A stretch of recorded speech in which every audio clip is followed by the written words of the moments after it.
Welcome to the Veil of Truth, your passport to the stories that matter, globe showing Europe, Africa.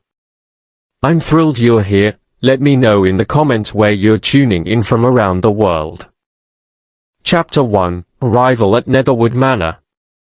Monsieur Hercule Poirot stepped down from the rattling char-a-banc at the crest of a rolling Devonshire hill, the morning haze still clinging to the hedgerows like a half-forgotten dream. He paused a moment on the gravel drive to adjust his bowler hat and smooth the immaculate folds of his dove-grey overcoat. The great iron gates of Netherwood Manor swung open at his approach, their wrought-iron scrollwork entwined with ivy. Beyond, the mansion's mullioned windows reflected a weakening sunrise, and the oaks and beeches that flanked the lawn stood like silent sentinels. Every detail of the scene, each chipped stone, each droplet of dew, he committed to memory, for in such trifles the truth is often concealed. Sir Lionel Harcourt awaited him at the door, a tall, straight figure in morning dress, his expression cordial but touched with tension. Poirot noted at once the slight tremor of Sir Lionel's left hand and the crease in his forehead. He greeted Poirot with a warm, "Bienvenue, Monsieur Poirot," though his voice bore the faint rasp of anxiety. "Thank you for coming so promptly," he said, offering a gloved hand. "There is something most extraordinary here, an orchid once thought extinct, now flourishing under Dr. Marlowe's skill. We are to witness its unveiling at noon." Poirot inclined his head, the tiny grey cells within already stirring. Inside the grand hall, Poirot's keen gaze swept the assembled household and guests. Professor Alastair Stansbury, the renowned botanist, stood to one side polishing his gold-rimmed pince-nez, his tweed jacket brushed to perfection but his right sleeve slightly frayed. Lady Celia Harcourt, Sir Lionel's wife, conversed with Mrs. Evelyn Finch, the society photographer, whose camera hung ready at her hip. Both remained statuesque beneath the glass-domed canopy, though Lady Celia's painted nails tapped an impatient rhythm upon the oak balustrade. Near the central mahogany table, Miss Helena Harcourt, the Harcourt's niece, perched upon the edge of a chair, her slender fingers caressing a sealed envelope as though it contained her future. Poirot's sensitive ears registered the subtlest tremor in the gardener's voice as he greeted Monsieur. "Good morning, Monsieur Poirot." James Thornton, a broad-shouldered man with hands calloused by toil, offered a nod.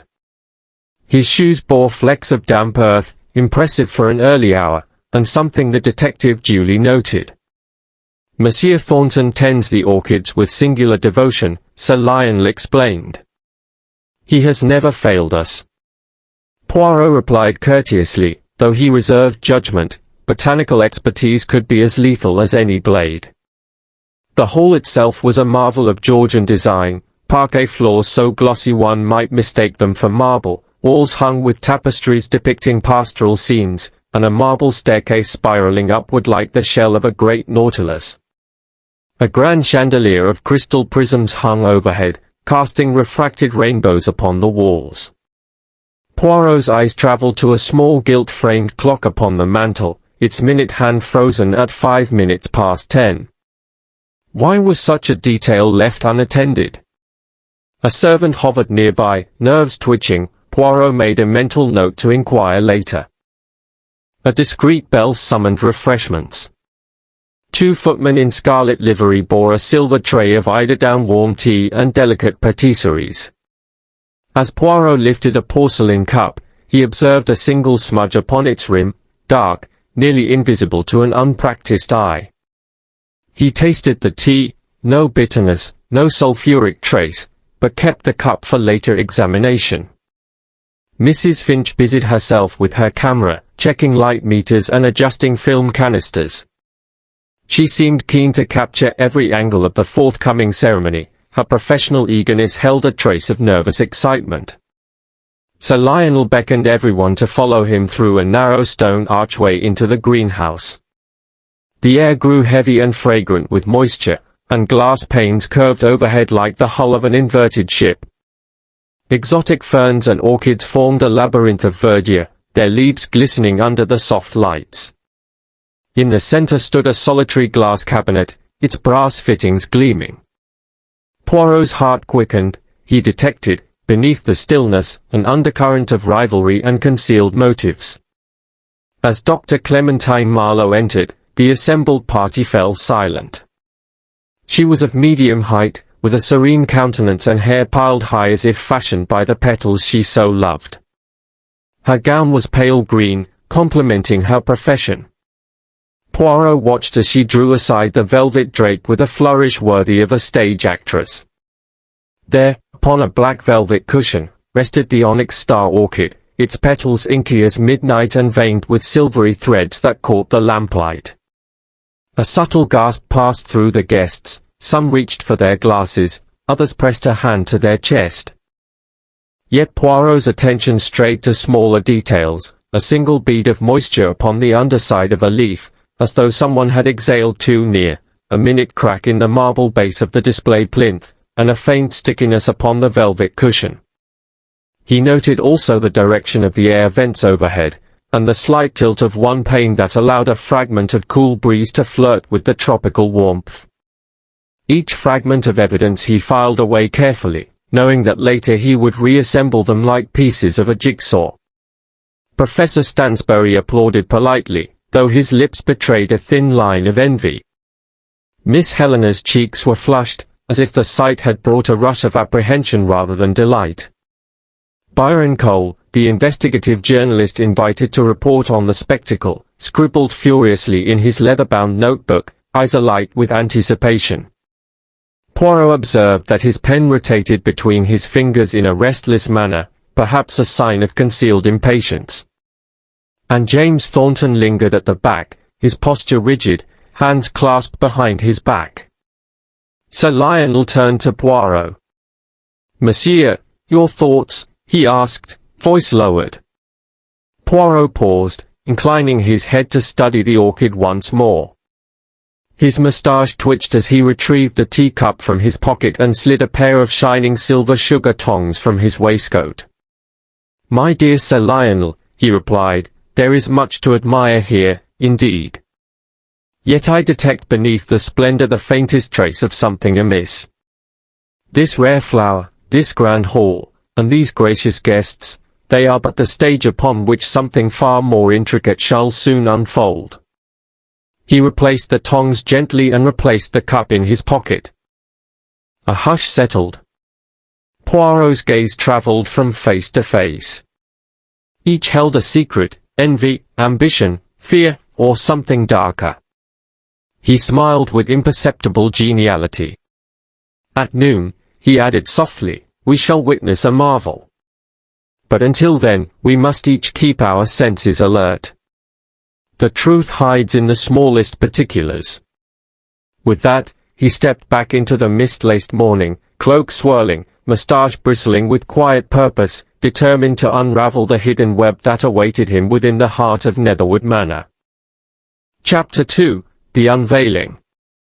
The path beneath the greenhouse arch was drenched in dew, gleaming as though strewn with diamonds. Poirot paused beneath the archway, inhaling the heady perfume of damp earth, jasmine, and fern. His small moustache quivered with anticipation. Ahead, the glasshouse's curved panes formed a vaulted canopy, diffusing the morning light into a gentle, opalescent glow. Here, he knew, the onyx star orchid would at last be revealed. Sir Lionel Harcourt, resplendent in morning dress, ushered the assembled company down the central gravel aisle. Each footfall crunched softly beneath their polished shoes. Poirot noted the precise timing of their steps, no two strides the same, yet all executed with an almost military precision. He filed away, Mrs. Finch's heels tapped in rapid, nervous staccato. Professor Stansbury's tread was measured, hesitating ever so slightly on his right foot. Byron Cole strode purposefully, head thrust forward in eager pursuit of the story. As for Miss Helena Harcourt, she hovered on the edge of Sir Lionel's arm, her skirts barely brushing the gravel, her eyes fixed upon the glass cabinet at the rear. Dr. Clementine Marlowe appeared at the far end, her white gloves folded neatly in one hand, a slender brass key in the other. Her calm demeanor belied the tremor in her fingers as she advanced towards the display. Poirot watched the slight quiver in her gloved hand and reflected that nerves could betray far more than words ever would. He turned his gaze upwards to the vents in the roof, 2 panes left ajar to regulate humidity, though only by a hair's breadth. In such a delicate microclimate, every fraction of a degree mattered. At the signal from Sir Lionel, Dr. Marlowe inserted the key into the cabinet's lock. A soft click echoed under the glass vault, and the brass-framed doors swung open. A hush enveloped the guests as the velvet drape was lifted. Poirot's eyes narrowed. The moment of spectacle had arrived. On the black velvet cushion nestled the onyx star orchid exactly as described in Dr. Marlowe's dispatches, a bloom of deepest inky purple, its petals dusted with silver veins. It seemed to pulse in the low light, as though alive. A few guests exhaled, breath caught in the throat, others gasped, and Mrs. Finch raised her camera with the precision of a fencing master.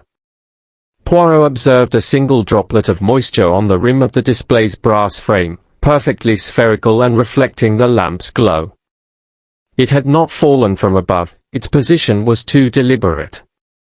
His moustache twitched as he registered also a hairline crack in the rim of the antique terracotta pot beneath the blossom, an almost imperceptible fracture that ran like a lightning bolt from one side of the rim to the other. "Magnificent," murmured Professor Stansbury, adjusting his pince-nez and leaning forward. Yet his admiration was tinged with something darker, covetousness, Poirot judged, for the professor's gaze lingered on the orchid with a heat that betrayed more than scholarly interest. Miss Helena, for her part, stood rigid, her gloved hands clasped so tightly that her knuckles whitened.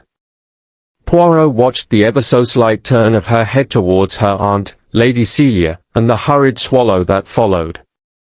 A letter lay half-hidden in the folds of her skirt, its wax seal bearing the Harcourt family crest. What news did it bear? Byron Cole, meanwhile, scribbled furiously in his notebook, lips pursed and brow furrowed. Poirot discerned that his penmanship grew more jagged by the second, as though the man fought a battle within himself, between the desire for scoop and the propriety of patience. Dr. Marlowe closed the cabinet doors with a soft click, and Sir Lionel raised a hand for silence. "Friends," he intoned, "we are honored today to witness the revival of a species once thought lost to time. Thanks to Dr. Marlowe's skill, the onyx star lives again." A smattering of applause rippled through the guests. Poirot joined in, though his mind moved more swiftly than his palms, noting that the applause came from the left side of the room more enthusiastically than from the right, a subtle indication of divides among the company. Why did the photographer stand apart, as though reluctant to join in, camera at the ready? Why did James Thornton, standing silent at the back, let his gaze drift past the orchid to the greenhouse's door, as if already planning his departure? Dr. Marlowe approached the display once more, hands raised in a gesture of finality. "I shall now transfer the orchid to its permanent terrarium," she announced. 2 assistants stepped forward, carrying a miniature silver box lined with silk. Poirot studied their approach. The elder assistant's hand trembled as she lifted the orchid, while the younger one hesitated, casting furtive glances towards the velvet cushion. Both wore white gloves, yet Poirot caught the faintest smudge of grey dust on the elder assistant's right index finger, dust from the path outside, or from elsewhere. At that precise moment, a distant crash reverberated through the greenhouse. Gasps and startled exclamations filled the air as one of the supporting glass panels cracked, spidering lines of ice blue fracture across its surface. A chill draft rushed in, extinguishing one of the lamps overhead and sending a flurry of dust motes dancing in the gloom. Dr. Marlowe faltered, clutching at the assistant's arm, and the orchid quivered in its silver cradle. Poirot moved swiftly. With a single step he reached the display, steadying both box and bloom, his movements so graceful they might have been choreographed. He noted the cause of the crash, one of the ornate wrought iron brackets securing the glass pane had slipped, corroded by moisture. Yet how curious that it should fail at this very moment, offering the perfect distraction. "Is everyone unhurt?" he called, his voice calm but carrying authority. A chorus of shaken assurances followed. Lady Celia pressed a lace handkerchief to her lips, Byron Cole's notebook fluttered to the floor, the professor blinked, eyes wide as though emerging from a daze. Only Mrs. Finch remained composed, adjusting her tripod with practiced efficiency. Poirot accepted Dr. Marlowe's grateful look as she placed the orchid within its terrarium and sealed the lid. "Thank you, Monsieur Poirot," she whispered, her voice quavering. "Your quick reflexes saved her from the floor." "Madame is most welcome," Poirot replied, though he continued to scan the surroundings. He observed that the cracked panel's broken shards lay neatly beyond reach of anyone but himself. No one had crossed to inspect. And in the sudden gloom, he glimpsed something dark and glossy upon the leather-bound notebook Byron Cole had dropped. A small stain, darker than ink. Sir Lionel cleared his throat and directed attention back to the safety of the group. "Now that our treasure is secure," he said, "let us adjourn to the library for refreshment and discussion." A ripple of relief swept through the guests as they turned from the orchid to the exit. Poirot, however, lingered a moment longer by the crate. He brushed his finger across the silver box and found a faint smudge, almost imperceptible, shaped like a crescent. As the guests filed through the greenhouse door, Poirot caught the ember of curiosity ignited within each of them, envy, fear, ambition, perhaps even guilt. He pocketed his gloves, folded his notebook, and allowed them to pass him into the warm light of the library. Yet even as the door closed behind them, he knew that the glasshouse's shadows would not hold their secrets for long. The tiny clues he had gathered, the drop of moisture, the crack in the terra-cotta, the dust upon the assistant's glove, the stain upon Cole's page, would prove far more potent than any grand gesture. And, in the silence that followed, his little grey cells whirred with excitement at the intricate puzzle now unfolding beneath the glass vault of Netherwood Manor. Chapter 3, A Grim Discovery. A shrill cry rent the pre-dawn hush of Netherwood Manor, sending a flock of starlings from the hedgerow in frantic spirals. It was James Thornton, the head gardener, who had flung open the greenhouse doors and found Dr. Clementine Marlowe sprawled amid broken terracotta and toppled ferns. His voice, raw with terror, carried through the misty corridors of the manor, rousing restless sleepers from their beds. Within minutes, the household was assembled in bathrobes and dressing gowns, Lady Celia with trembling hands clutching her lace handkerchief, Sir Lionel in his dressing jacket, pale and bleary-eyed, Miss Helena, hair askew, pressing against the doorframe as though afraid to enter. Even Mrs. Evelyn Finch, usually so composed, stood rooted with camera dangling by its strap, unable to raise her lens. Monsieur Hercule Poirot was awoken by an urgent knock at his bedroom door.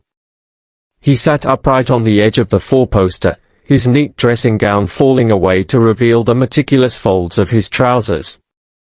"Monsieur Poirot," came the voice of the butler, tremulous yet urgent, "there has been an accident, a most dreadful occurrence in the greenhouse. We beg your assistance." Poirot paused only a moment to fold his dressing gown and don his slippers. In the dim lamplight, he smoothed his moustache, flexed his little grey cells, and followed the butler down the echoing corridors, every footfall measured and deliberate. The greenhouse lay bathed in a sickly glow from overhead lamps, the glass panes heavy with condensation. Police constables in dull serge had cordoned off the entrance, their lanterns bobbing like will-o'-the-wisps. Poirot stepped forward, greeting the senior constable with a polite nod. "Mon ami," he said softly, "show me the scene." The constable lifted the cordon. Inside, the air was thick with the scent of moist earth and the faint copper tang of blood. Dr. Marlowe's body lay supine on the gravel path, arms splayed as though in supplication, her once pristine gloves now stained with soil. Her face, lit by the lanterns, bore an expression of serene surprise, as if she had beheld something wondrous in her final moment. Poirot crouched beside the body, keeping his back to the assembled guests who pressed against the glass. His keen eyes roved over every detail, the crisp fold of Dr. Marlowe's blouse, the neat seams of her skirt, the single button unfastened at her collar. He noted the way her feet pointed towards the display cabinet, as though she had taken one last step to admire the onyx star before collapse. He ran a fingertip along the pathway, finding a drop of dark liquid, viscous, almost black, half hidden in a crevice of the gravel. He bagged it mentally for later.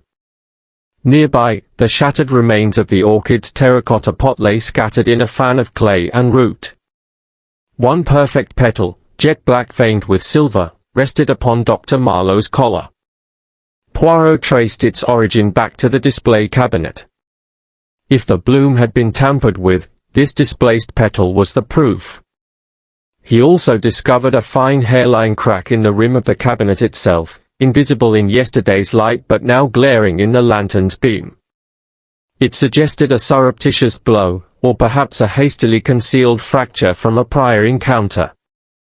His attention shifted to the edges of the path, where muddy footprints led away towards the main door. They were peculiar footprints, narrow-heeled, with a delicate arch, and lacking the deep tread one might expect from a gardener's boot. Poirot drew a small ruler from his pocket and measured the width, just under 3 inches, and compared it to the footprints of those assembled outside. No one wore footwear matching the exact dimensions. The prints led into the dew-drenched lawn before vanishing, as though the perpetrator changed shoes or crossed onto a paved terrace. A cunning ruse. Poirot then examined the tea trolley parked near the doorway, its silver trays still laden with cups and plates. On the handle of the lower tier he observed a smear of the same dark fluid. He lifted one porcelain cup, peering inside. The dregs of a pale infusion, almost colorless, clung to the rim. He sniffed delicately, no hint of tea, but a faint metallic undertone. Poison, perhaps. He tapped the saucer with his fingernail and listened to the crisp ring. Too brittle for bone china. He noted also that the silver sugar tongs lay beside the cups, perfectly clean, untouched by the soil that littered the trolley's frame. At Poirot's back, the guests murmured in whimpers and whispers. He turned, beckoning them forward one by one. First James Thornton, who trembled as he recounted how he discovered the body at precisely 5:12, the time he checked his pocket watch. His muddy boots were now neatly polished, why, if they had been used so recently. Next came Lady Celia, who claimed she had heard nothing save the gardener's scream.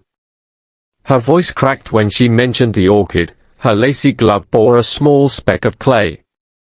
Was it from the shattered pot, or a red herring? Miss Helena, pale and composed, said she had been in her room, writing letters by candlelight. Yet she carried no candle stains upon her fingers, nor the slight odor of wax. Byron Cole admitted to rising early for a walk in the grounds, but his notebook lay open to a rhythm of entries ending abruptly before dawn.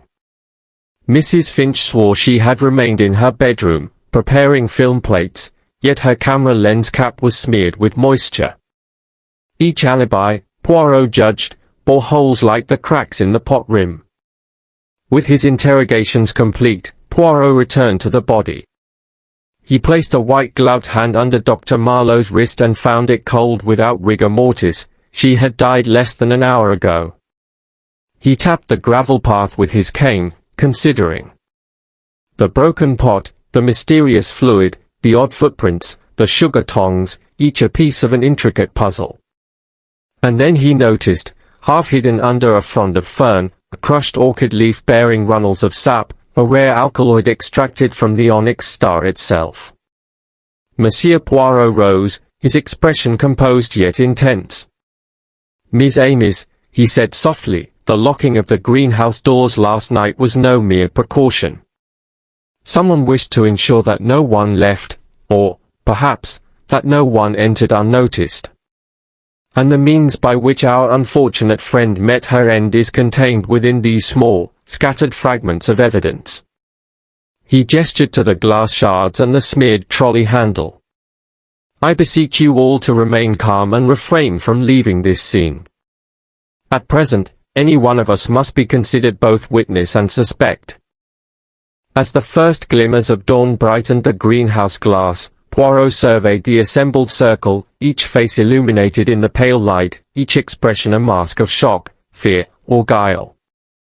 He permitted himself a slight smile.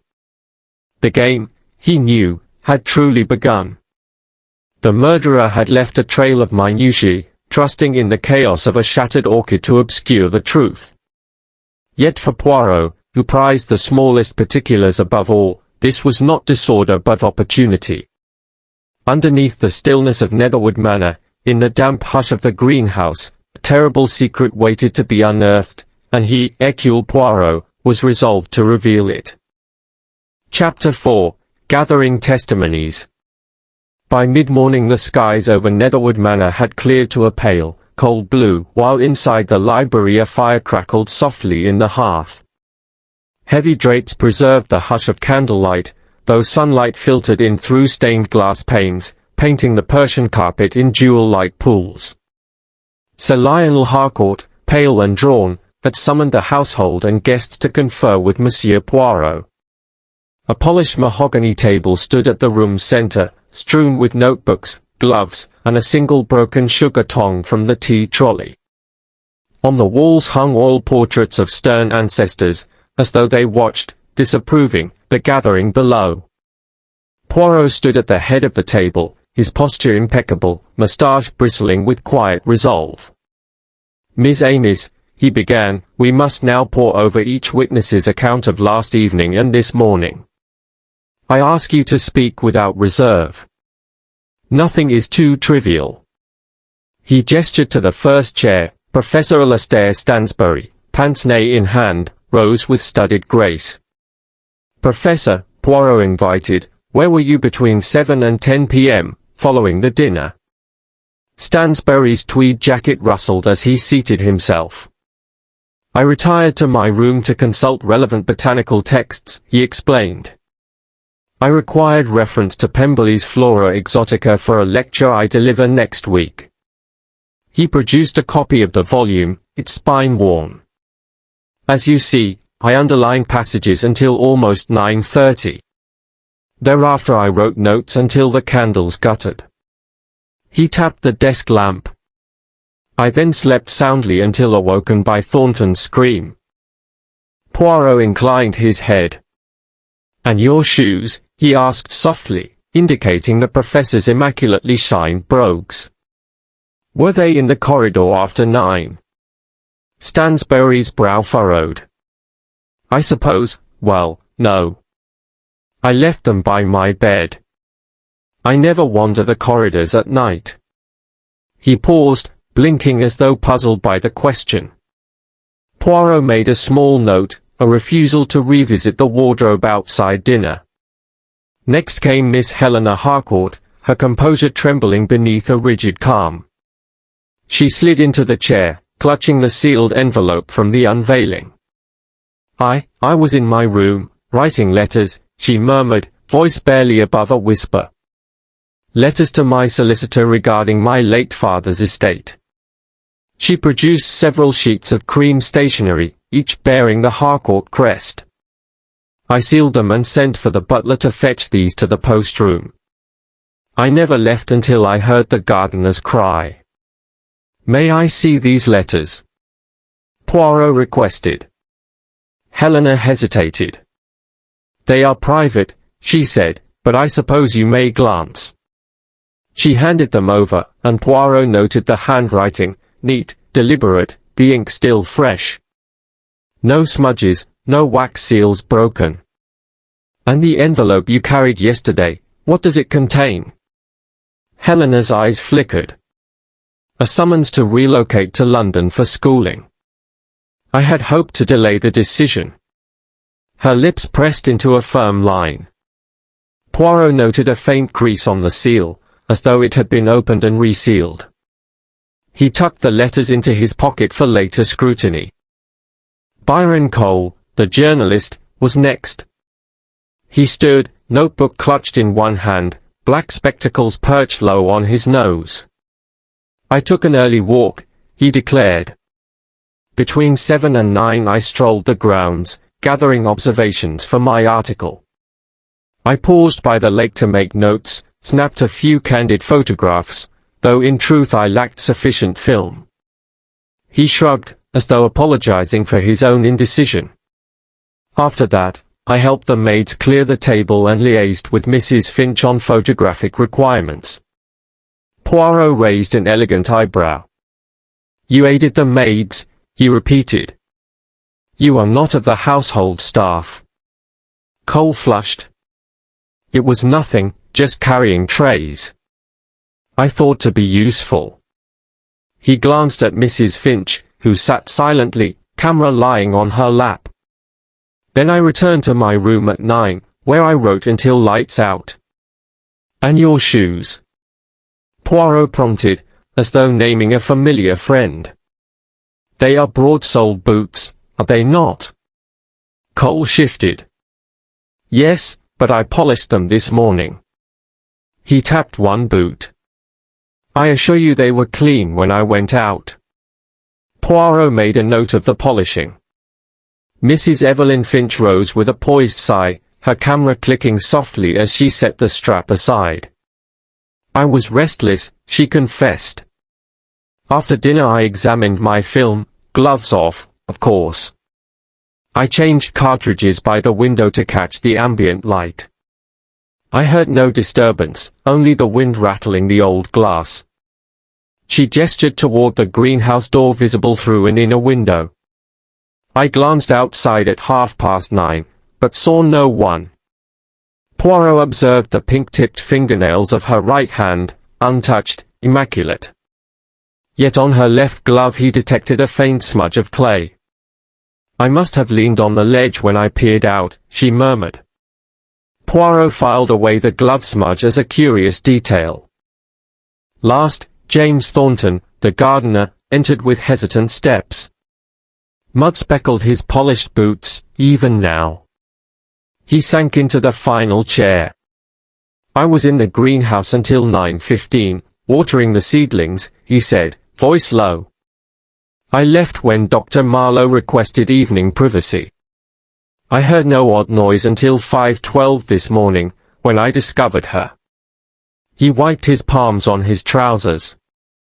"I ran for help at once." Poirot studied the gardener's hands, ink-stained at the fingertips, not soil-stained.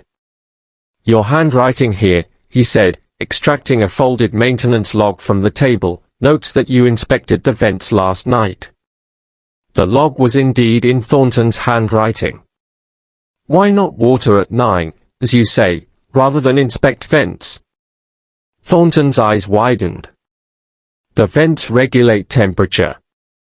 I took note of a blockage, to ensure the orchid's safety." He swallowed. "But I don't write poetry, sir."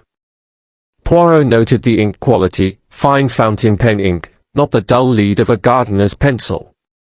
With all testimonies heard, Poirot rose and paced the length of the carpet, fingers steepled. The firelight danced upon his calm features. "Each of you has provided an account," he said, "and each account contains that which is true, and that which is not." His gaze flicked to the broken sugar tong. The glycoside found upon Dr. Marlowe's tea was introduced with precision, yet no servant reports disturbing the tea after 9. The muddy prints outside the greenhouse belong to neither gardener nor gentleman, they appear contrived. The misaligned seal on Miss Harcourt's letter indicates its contents were private, an anxiety motive. The smudge on Mrs. Finch's glove shows proximity to the shattered pot. And Mr. Cole's polished boots reveal last-minute subterfuge. A hush fell. Mrs. Finch dabbed at her glove, Miss Helena lowered her eyes. Stansbury's pince-nez quivered. Byron Cole's jaw set. James Thornton's thin face paled further. Poirot lifted his hand. We shall adjourn for lunch. You may reflect upon your statements. In this house, under its roof of glass and mortar, the truth lurks still. By tonight, we shall illuminate it." As the occupant stood to depart, Poirot bowed. "Thank you for your candor. I trust you all wish to see justice served." One by one, they filed from the room, leaving him alone with the smoking logs and the scattered evidence. He picked up the broken sugar tong, turning it over in his hand. Outside, the wind whispered through the eaves of Netherwood Manor, as though testing the windows for further cracks. Poirot smiled to himself. The threads of motive, means, and opportunity were weaving into a tapestry of murder, and he, with unerring precision, would unravel it. The little grey cells already plotted the next move. Chapter 5: The Little Grey Cells at Work. Late afternoon light slanted through the tall mullioned windows of Professor Stansbury's study, illuminating shelves lined with leather-bound volumes on botany, chemistry, and horticultural history. Monsieur Hercule Poirot sat at the professor's polished desk, each dark wood grain mirrored in his keen, contemplative eyes. He had requested privacy. There, among the tomes and glass specimens, he could arrange his thoughts without interruption. Spread before him on green baize were the key exhibits: the fine hairline shard from the terra-cotta pot, the single onyx star petal found on Dr. Marlowe's collar, the untainted silver sugar tongs, the teaspoon smeared with dark residue, and the assistant's white glove bearing a faint smudge of grey dust. Poirot fingered each item in turn, setting them carefully back in place, his brow furrowed in concentration. He paused, lifting the sugar tongs between thumb and forefinger. "Pourquoi?" he murmured. "Why employ such an ornate implement to administer a toxin?" The tongs were polished to a mirror sheen, yet no trace of poison clung to their surface. Instead, the dark fluid lay only on the teaspoon. This suggested deliberate misdirection. The murderer hoped investigators would look to the tongs, while the teaspoon, innocuous, would escape notice. A classic feint. Next, the shard of the pot, the clay's jagged edge still retaining flecks of black soil. Poirot observed that the clay was of a slightly different hue than the intact fragments at the display, a subtle variation indicating the pot did not crack naturally, but was replaced expressly for that evening's use. The murderer must have slipped in a pre-cracked replica, then shattered it anew to mask the swap. Yet who had the skill, and the motive, to engineer such a deception? A soft knock at the door announced Sir Lionel, who entered with hesitant footsteps. "Monsieur Poirot," he began, voice low, "I trust you have made progress." Poirot did not look up immediately. He placed the petal on the green baize and studied its veins, then pressed a fingertip gently to the underside of the assistant's glove, revealing the dust's texture. "I work, mon ami," he said at last, "with the little grey cells. They are slow, but inexorable." He tapped the petal. This petal was dislodged during struggle or by design.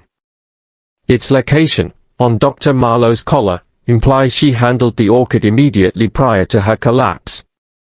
Sir Lionel drew a breath. So she was close enough to inhale the sap-derived poison. Exactment. The toxin is an alkaloid found only in one species of orchid, the onyx star itself. 1 drop in her tea would suffice. Yet how did it reach the cup? Poirot rose, moving to the professor's chemistry set. He measured a few grains of inert substance into a vial, then shook it in imitation of an earlier experiment he had conducted with the dark residue. "Study this," he motioned to the teaspoon's rim stained by the residue. "It is not pure sap, but the alkaloid concentrated, refined, then blended with a diluent to ensure invisibility to taste and smell." Sir Lionel's face paled. "Blended, by someone with chemical knowledge?" Poirot nodded. "Only Dr. Marlowe herself, or Professor Stansbury, whose works include obscure methods of extracting orchid compounds, or a trained chemist?" But Professor, he added, turning, you professed yesterday never to leave your room after 9. And yet here are traces of this compound in your lecture notes, he said, pointing to a line in the Flora Exotica text lightly stained with the same dark speck. You handled these pages recently, did you not? Stansbury, summoned from the corridor, stood beside them, hands clasped behind his back. I see, he stammered. I examined chemical properties for my lecture. I availed myself of Dr. Marlowe's samples, under her permission. His eyes darted to the vial Poirot held. Permission, yes. She was to allow me to study the orchid's toxins for safety protocols. Poirot's eyes glinted. Yet you took more than protocol allowed. You refined her poison reserve, enough to kill. You had the means. You had access. He paused, letting the accusation hang. Stansbury's shoulders sagged, but he would not admit guilt, yet. Poirot withdrew the assistant's glove and shook it gently. And this dust, he said, is not garden earth, but residue from the greenhouse's structural mortar, specifically from the vents Dr. Marlowe adjusted only yesterday. The assistant handled the vents to regulate humidity. Why would she need to do that if the vents were already set? Unless the settings had been altered. He held out the glove. I require an explanation. The assistant, summoned reluctantly, entered and took the glove. A cramp caught my glove on the vent lever as I replaced it. I meant no harm. Her voice trembled. Dr. Marlowe insisted on precise humidity, so I checked it again tonight. Poirot noted her eyes flick to Professor Stansbury. Sir Lionel cleared his throat. Monsieur Poirot, he ventured, what of the footprints? They lead from the greenhouse to the terrace, yet vanish thereafter. Footway again, Poirot replied, donning his gloves. The prints measure under 3 inches across, a fine heel. None of the male guests wear shoes so narrow. Miss Helena's boots are narrower still, yet she claims not to have entered. But look, he moved to the window, pointing to a narrow garden path winding toward the rose arbor. There, in the late light, lay the ghost of footprints. Only the first few steps pressed the dewy lawn before the individual crossed onto the stone terrace. She changed shoes, likely in the rose arbor, to avoid detection. Sir Lionel's brow furrowed. But why would Helena Harcourt leave the greenhouse at all after the crisis? Anxiety, mon ami. She may have sought the freshness of night air, or hidden evidence. Observe, too, Poirot added, pointing to a crease in the hem of her skirt caught on a rose thorn, dislodging a small petal from a cultivated hybrid. A red rose petal, not from the onyx star, caught on her hem. She walked beneath the rose arbor she claimed to avoid. From the professor's chemistry set, Poirot retrieved a small test tube containing the tea leaves he had collected earlier. I now confirm that this residue matches the alkaloid from the onyx star. The poison was introduced into Dr. Marlowe's cup at the moment her back was turned to pour the tea. Only something in her immediate vicinity could have done so, and only someone aware of the tong's existence and placement. He paused, gazing around the room. Our suspects, the professor, with chemical skill, the assistant, with proximity to vents, Miss Harcourt, with stealthy movement, Byron Cole, with boots polished to hide footprints, Mrs. Finch, near the trampling of shards. Sir Lionel trembled. But who? Poirot folded his hands and smiled. We have narrowed the field. Tomorrow, I shall question each further and observe their reactions. The murderer is still among us, Miss Amis. And by dawn's light, I shall catch them in the act of deception. He replaced the test tube, extinguished the lamp, and draped his overcoat across the back of a chair.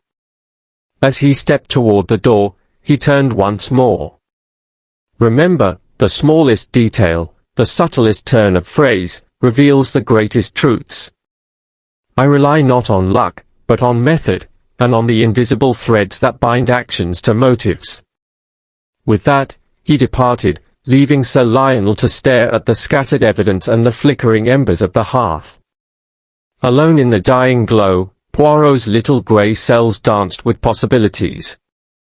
Each clue, a cracked pot, a smudged glove, a rogue footprint, formed the pieces of a puzzle as intricate as any orchid's petal. And in his mind, he already envisioned the moment when, with flourish and precise clarity, he would step forth to lay bare the murderer's identity. The game was afoot once more within the quiet corridors of Netherwood Manor. Chapter 6, Motives and Misleading Paths. The drawing room at Netherwood Manor was hushed beneath the late afternoon gloom, the heavy curtains drawn against an unseasonably chill breeze. The guests gathered in a semicircle before the hearth, Sir Lionel on the chintz-upholstered settee, Mrs. Finch perched by the window with her camera resting on her knee, Professor Stansbury fidgeting with his pince-nez, Byron Cole perched on the edge of an armchair, Miss Helena standing by the mantelpiece, and James Thornton leaning against the door frame. Poirot, seated in his favourite wing chair, surveyed them with that inimitable calm. "My friends," he began, fingers steepled beneath his chin, "we have already examined the means by which Dr. Marlowe met her end, and the opportunities each of you possessed. This evening, I wish to probe your motives." He tapped the arm of his chair lightly. "Murder is seldom born of mere impulse, it thrives on resentment, ambition, envy, or fear. Therefore, I shall address each of you in turn, that we may illuminate the shadows in your hearts." He turned first to Byron Cole. "Monsieur Cole, as a journalist you seek a story that will sell papers. The onyx star orchid is priceless news. Had you not reason to wish Dr. Marlowe out of the way, that your article might be the first to break the discovery?" Byron flushed, his spectacles slipping slightly. "I confess, I yearned for exclusivity," he admitted, voice low. "But I would never have harmed her. My ambitions lie in words, not violence." Poirot nodded, noting the quickness of Byron's denial and the slight tremor in his hands. He filed the reaction away. Next, Professor Stansbury rose with an air of wounded dignity. "I admired Dr. Marlowe's work, admired it, indeed, but one cannot deny professional jealousy. Her renown eclipsed mine." He placed a palm on the mantel. "I had hoped to collaborate, but she withdrew her offer at the last moment." It stung. Poirot observed the way the professor's gaze flicked to the portrait above, then down to the ashes in the grate. "Jealousy does not kill, Professor, unless fanned by opportunity and resolve." Stansbury's jaw tightened, and Poirot suspected that pride, rather than pure scientific rivalry, lay near the root of his resentment. He then addressed Miss Helena Harcourt, whose pale countenance belied an inner volatility. "You, mademoiselle, stood to inherit a considerable sum when Dr. Marlowe's plans for the Harcourt estate were finalized. Had you reason to believe her delays would affect your future?" Helena swallowed, glancing at the sealed letters she still held. "My father's will, my legacy, hangs on Clementine's botanical patents," she confessed. "I was desperate." Poirot noted the way her shoulders shook subtly, fear of scandal, perhaps, rather than fear of prosecution. Mrs. Finch, with her camera still at hand, was next. Poirot's gaze drifted to the smudge on her glove. "Madam, you have built your career on exposing society's secrets. Dr. Marlowe threatened to withhold photographs of the onyx star for exclusive publication elsewhere. Did you seek to force her hand?" Mrs. Finch's lips pressed together. "A primrose path tactic, perhaps," she admitted. "But I could not resort to murder." Poirot bowed his head slightly, noting that her lips quivered at the word murder, a sign of genuine aversion. "Finally, James Thornton, the gardener," shrugged off the doorframe and stood squarely before Poirot. "Monsieur, I worship the orchids." Dr. Marlowe was more than employer, she was a mentor and friend. He clenched his fists. "I would die before harming her."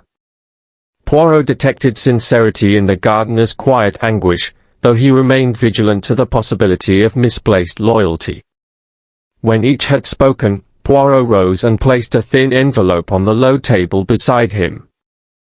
"I have here a letter, purportedly from Dr. Marlowe to Miss Helena, indicating a secret meeting in the greenhouse at midnight, after all guests had retired. Yet no such letter appears in her personal effects." He turned to Helena. "Mademoiselle, you carried that letter yesterday. Care to explain its origin?" Helena's face drained of color, and she stammered, I found it upon my desk this morning." Poirot raised a slender finger. "A convenient fiction. This letter was planted to misdirect me." He looked around the room. "One among you slipped it into her papers to shift suspicion." A tense silence followed. Mrs. Finch opened her mouth, then shut it. Stansbury's grip on his pince-nez tightened. Cole swallowed audibly. Helena's hand trembled, and even James frowned in perplexity. Poirot allowed the moment to linger. "The letter bears no postmark, and the handwriting matches our journalist's hurried scrawl," he observed, sliding the envelope toward Byron. "You, monsieur, sought to suggest Miss Harcourt's collusion, yet the text was penned by you." Byron's face flamed. I confess," he stuttered. "I thought to divert attention from myself." Poirot inclined his head. "A clever maneuver, but flawed in execution. You underestimated the sharpness of these little grey cells."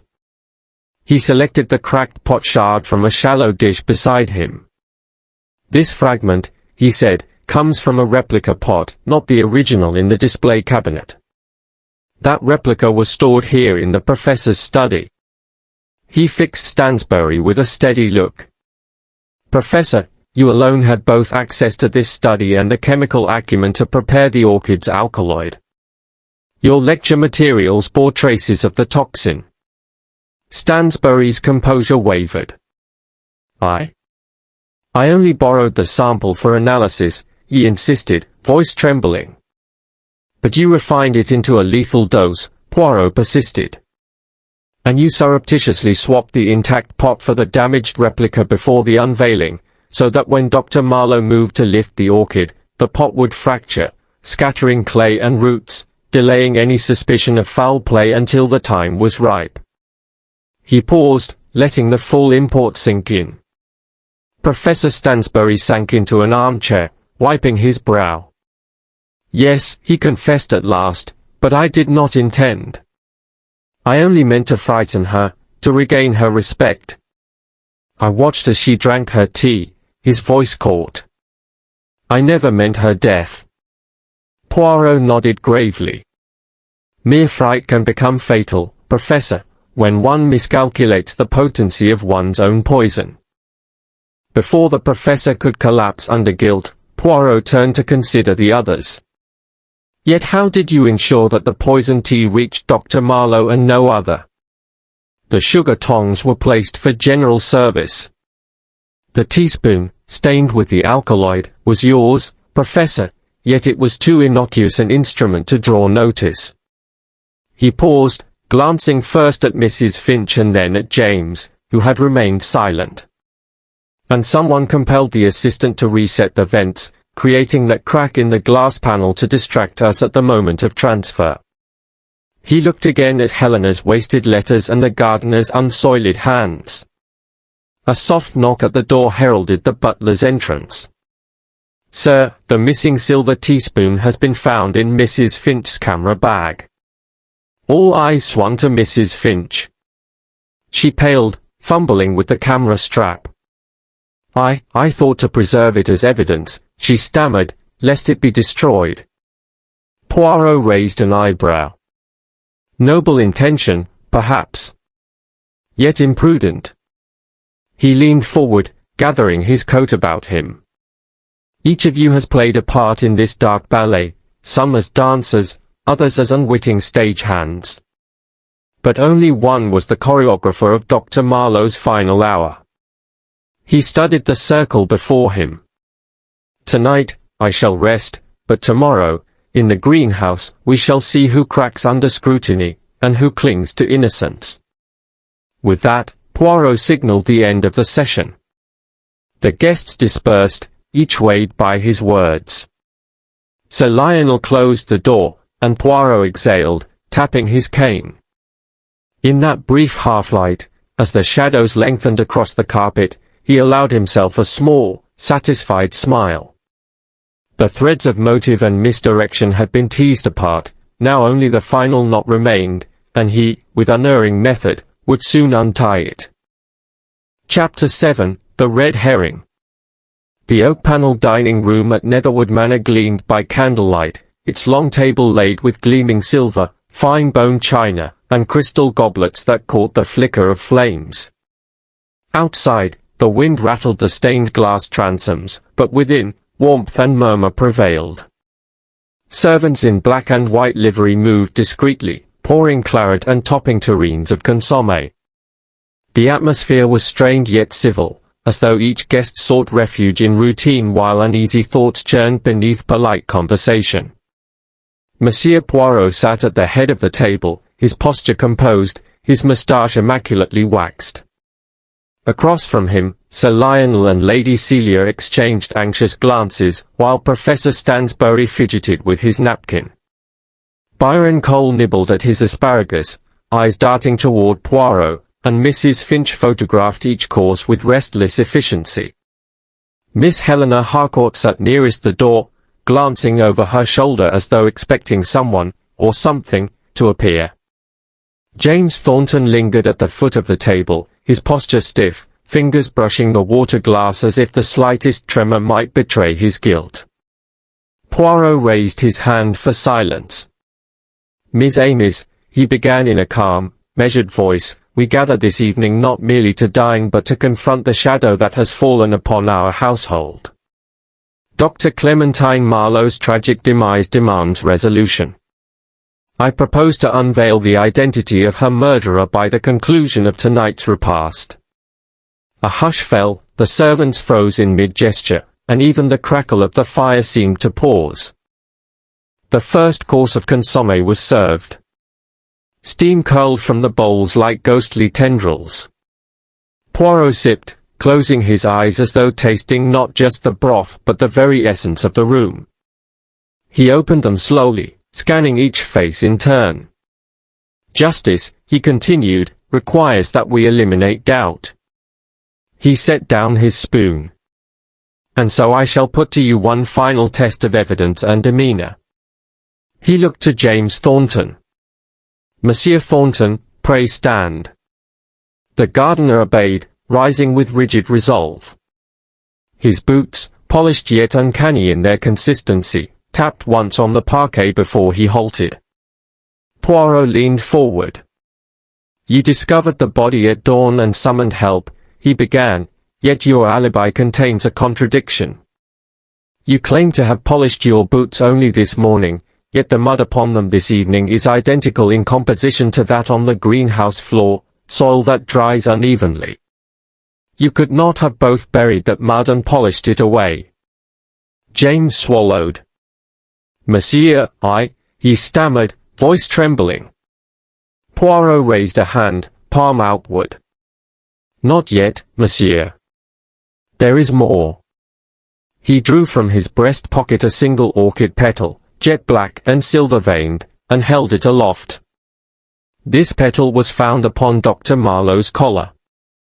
It could only come from the onyx star after it was moved, after the pot was shattered. He paused to let the candlelight flicker across the petal's surface. You, who took such care of the orchids, would have known how to pry it free without disturbing the rest of the bloom. You had both motive, fear for your garden's welfare, and opportunity, access to the greenhouse at any hour. You, mon ami, the best candidate for the murderer.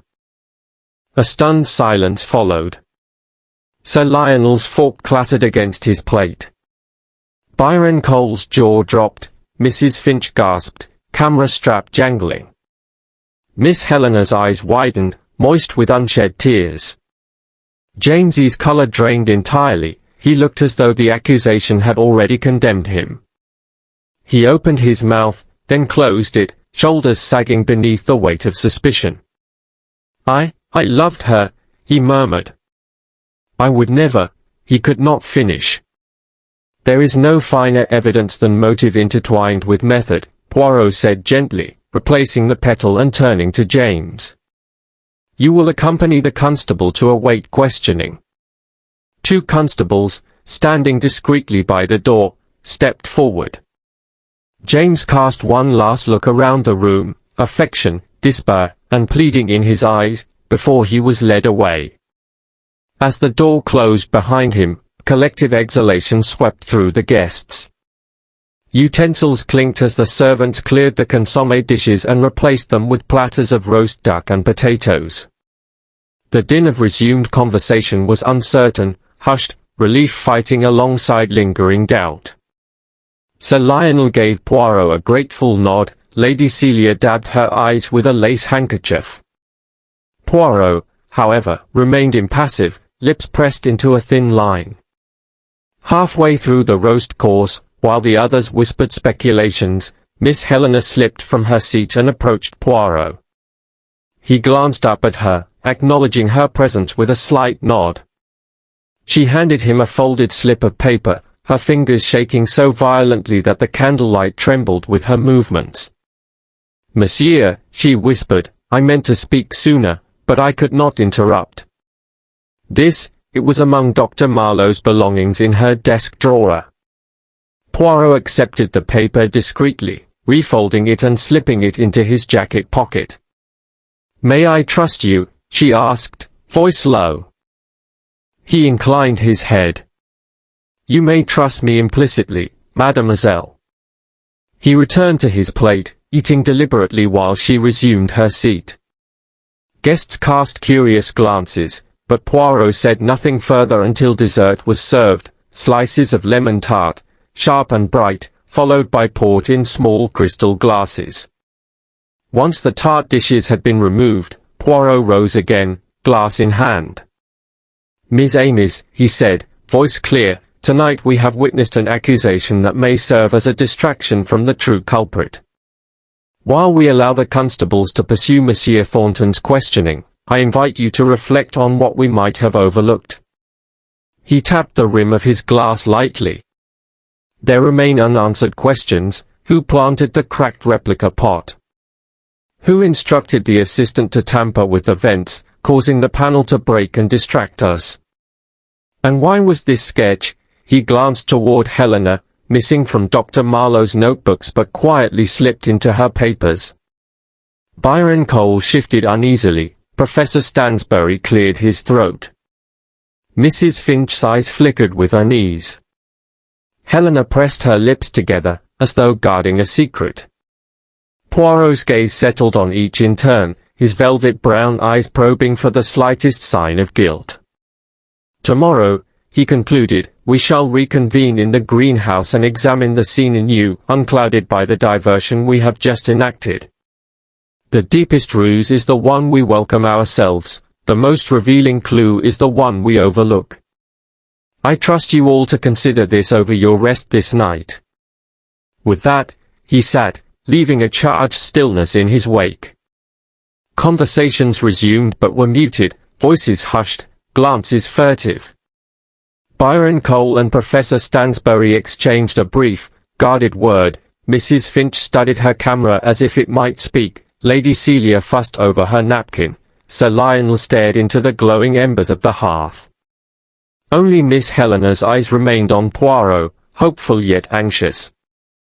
In the quiet that followed, Poirot lifted his wine glass once more, this time to his lips, and sipped. He felt the weight of the misdirection settle around him like a cloak. The accusation of dear James Thornton was a necessary diversion, yet his heart told him the gardener was innocent. And somewhere in that slip of paper Helena had given him lay the key to the true murderer's identity. Tomorrow's dawn would bring fresh light to the greenhouse's shadows.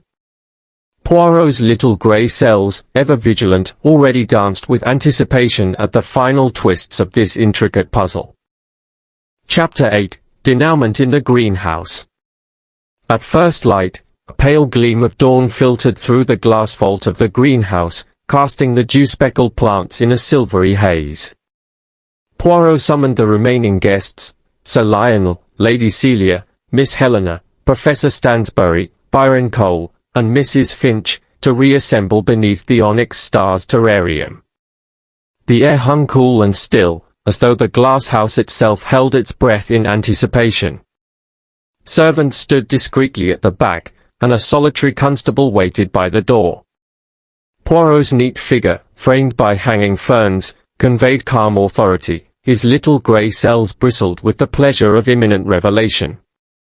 "Miss Amis," he began, voice soft yet clear, "we meet once more in the very scene of the crime. Here, amid these dripping leaves and shattered clay, the truth was first sown. Today, I shall show you how each piece of evidence led to our culprit."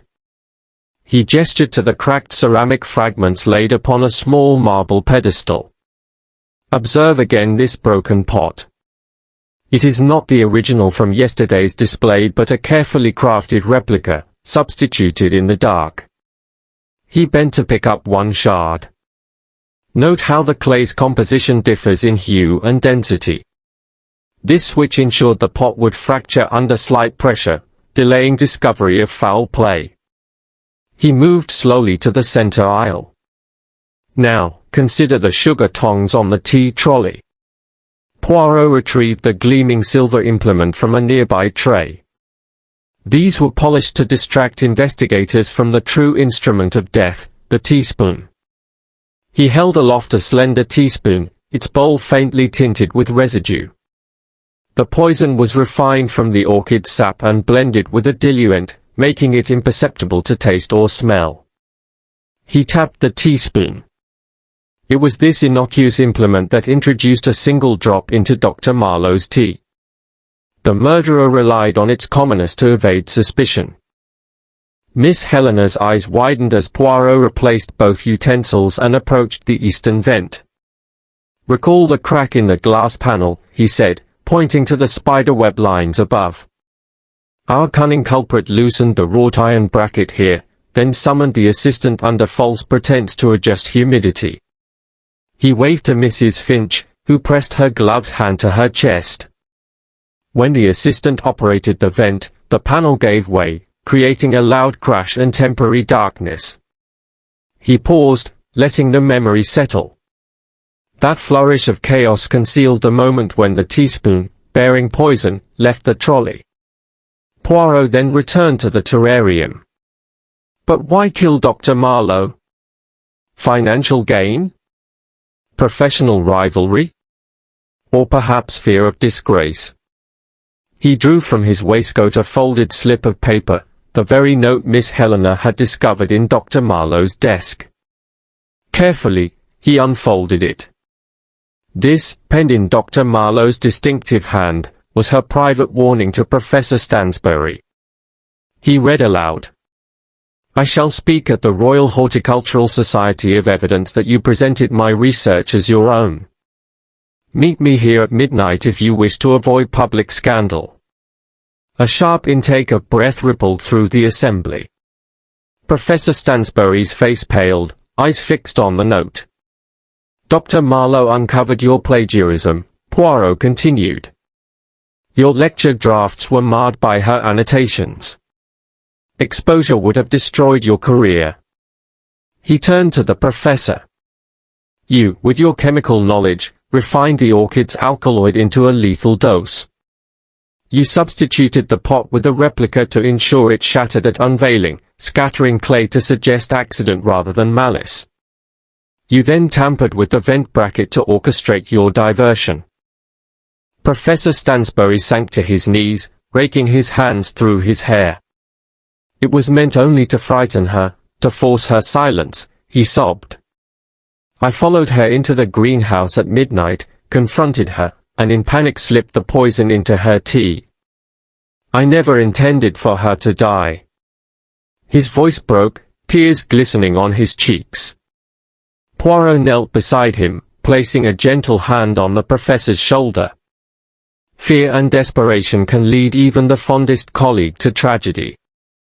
He rose and addressed the others. Monsieur Stansbury will accompany the constables. The rest of us must mourn a life of brilliance cut short by one man's ambition. Sir Lionel stepped forward, offering his hand to Mrs. Finch and Miss Helena. Thank you, Monsieur Poirot, for restoring order and honoring Clementine's memory. Lady Celia pressed a hand to her throat, voice quivering. Byron Cole, who had hung back, now approached the terrarium and placed a single rose petal upon its base, a silent tribute to the fallen botanist. Poirot lingered by the onyx star, his eyes reflecting the blossom's inky petals. Let us remember Dr. Marlowe not for her tragic end, but for her gift to science and beauty. He paused, then smiled gently. And let this serve as a reminder that the smallest detail, a solitary petal or a humble teaspoon, can reveal the grandest of truths. In the hush that followed, the greenhouse seemed to exhale. The guests filed out in solemn procession, leaving Poirot alone with the rare orchid. He straightened his coat, smoothed his moustache, and surveyed the scene one last time. The dew glistened on leaf and glass, the air was still, and the onyx star shone bright once more, untainted by betrayal, upheld by justice. Monsieur Hercule Poirot closed the greenhouse door behind him, head held high, ready to return to London with another case triumphantly solved by the methodical power of his little grey cells.